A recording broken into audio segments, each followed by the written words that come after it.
Alright guys, versus Z with another Transformers review, and we're looking at Deluxe Soundwave. Cybertronian mode Soundwave. Very underappreciated. Well, not too badly underappreciated, but he's one of those mixed feelings figures, and I seem to have nothing but mixed feelings figures anyway. But I think he's pretty awesome. Aside from very minor negatives about him, which is, for one, for me, because I'm a huge Soundwave fan, his size. He's actually pretty short. He's probably head height. If you're measuring height, he's probably just a little bit taller than Deluxe Skids, and Skids is kind of small. If you have animated Deluxe Soundwave, they're probably around the same size.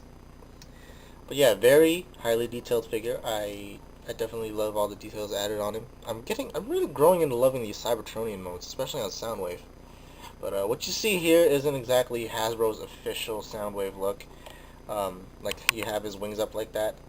I did that on my own. A lot of this figure, I'm gonna mention this a lot in the review. A lot of this figure takes imagination and adjusting to your own tastes. And if you do it that way, you'll enjoy the figure a lot more. So yeah, let's get to the review.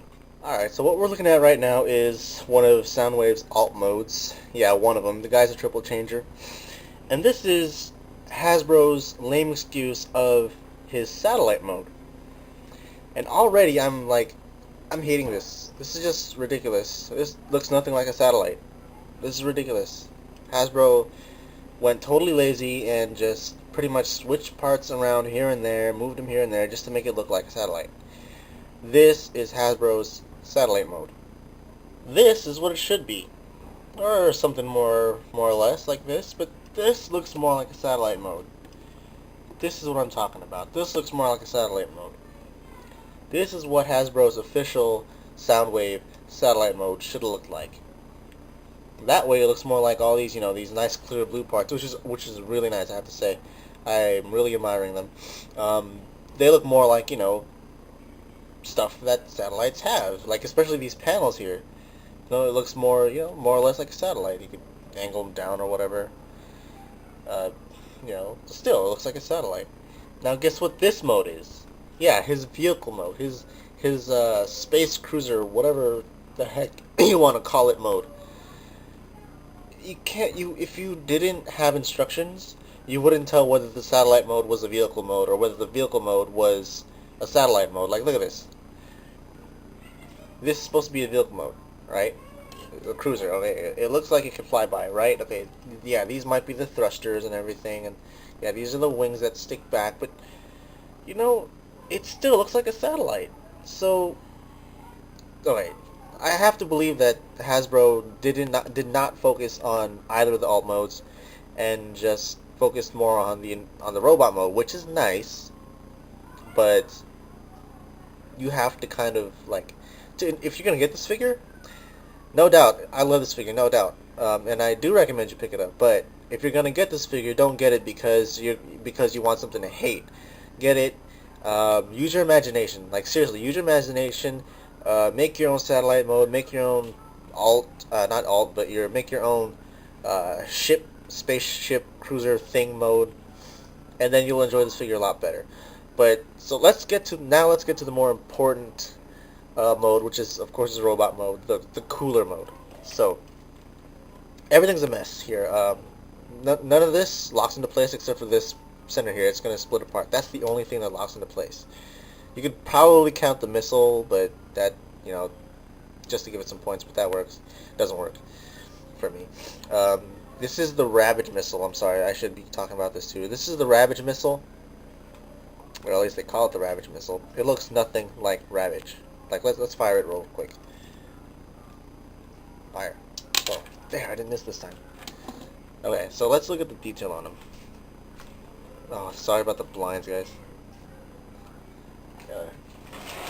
Alright. Yeah, doesn't look anything like Ravage. It doesn't. Anyway, let's transform this guy. Not too hard, not too easy. It's a mess, just like everything else.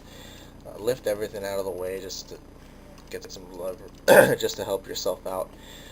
You want to take the legs and just grab them by the feet. I think you want to do that. Grab them by the feet, part the legs. Just see that? And you're going to rotate it out to the side like this, because what we're looking at right now is the back of Soundwave.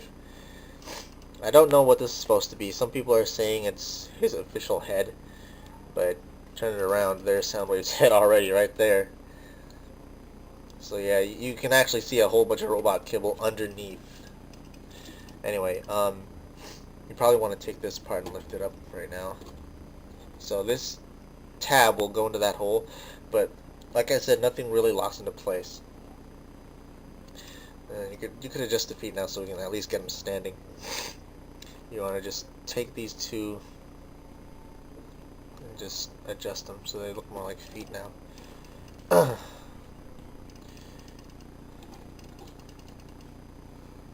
Alright, so he's standing. Now we're going to get his arms down, which is like crazy. They're on double hinges. So bring that one first hinge down first. Get his arms out of there. Yeah, there you go. And then, yeah, you can just adjust the arms now if you like. See, the transformation wasn't even so hard. Like I said, it just seemed like everything was just placed into place. We're not done yet, though. You want to lift his torso upwards at an angle, like so, so that these clear blue pieces become his chest. And you could do that. I think this, yeah, whatever, doesn't matter. Let's see, I can adjust his arms now.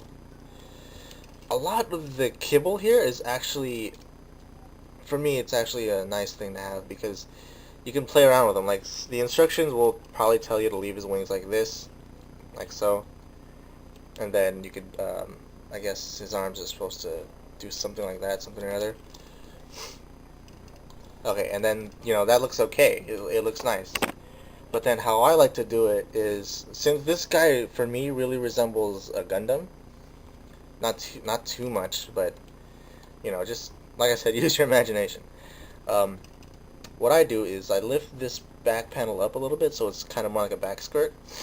And then I take these back wings and I just rotate them like 180, like so. And then I like to just either leave it this way, or I could fold them backwards like this. Then he has kind of wings, you know? It doesn't look too bad either. And then it gets better for me. You could like lift them up a little bit and then bring them out to the side. And he just looks a little bit more vicious. I think he looks a little bit more appealing. Then his shoulder pads here, you can do this, give him kind of this samurai shoulder pad armor look thing here. But yeah, just definitely with this figure, you're gonna have to use your imagination. His articulation is actually pretty good. I really admire the amount of articulation he has, up and down on two joints. One is due to transformation joints. So yeah, up and down, rotate side to side a little bit. His arms are on a double joint as well, so one on the torso and then also a ball joint on the shoulders. They can rotate. He can rotate at the bicep. 2 points of articulation on the elbow, which is nice, and no wrist joints. But the nice thing about him is he actually has hands. And of course, this little claw thing here, it's on its own hinge, so you can get that moving around. No waist. This chest, I guess, will go up and down, but that's just for transformation. His legs go forward, backward, rotate there at the knee, bend at the knee, and then his feet, of course, are pretty articulated. They can't go any farther up, but they can go down, which probably doesn't do much help for any of you. So, here we have it, Soundwave. He's definitely probably one of the mixed feeling figures, once again, but I recommend that you go pick him up. He's not too bad. He really isn't. Just you know, if you see him in stores, give him a chance. He definitely probably is worth your time. Just use your imagination a little bit, and you'll have fun with this figure. Aside from that, I mean, if you look at him, he's very, very detailed, like very detailed. But yeah, I recommend you pick this guy up. This has been a video review for Deluxe Class Soundwave from Transformers: Revenge of the Fallen. Thank you guys for watching. I'll see you guys next time.